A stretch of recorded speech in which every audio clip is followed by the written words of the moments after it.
Christopher Columbus did not discover America. How you can discover a place where the inhabitants are watching you arrive from the shore.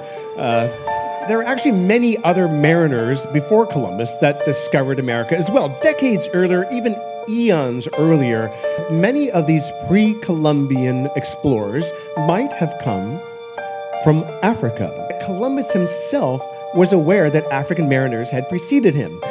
In his diary of his second voyage, Columbus tells of how the natives of Hispaniola actually had given him gold-tipped metal spearheads that they said were brought by black-skinned people who had come in large boats from the south and southeast.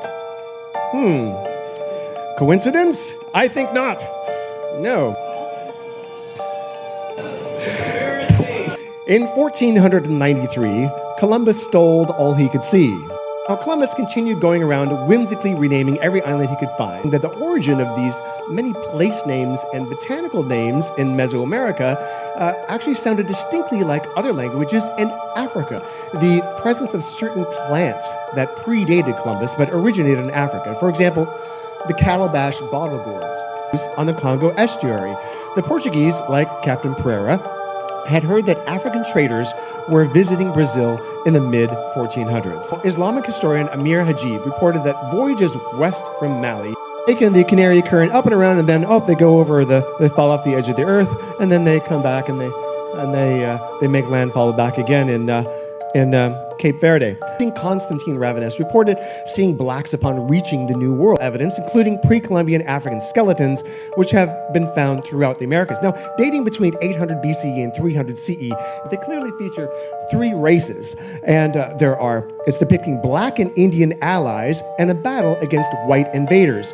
In southeastern Mexico, there are 18 rock statues of heads up to 11 feet tall that are facing the ocean, looking east.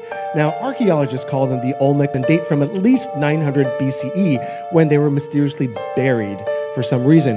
The smallest one was 6 tons, so 6 to 50-ton blocks to quarry them and carry them 75 miles away from the quarry, and then carve them, and then erect them. Jose Meglia Serrano, the archaeologist who first uncovered them, he pointed out the facial features look amazingly like African blacks. Look at how close this is. White people don't think that you could go this is closer compared to more than twice the distance that Columbus sailed. Which state is closest to Africa? Maine. Yeah, geometry. Science. There you go.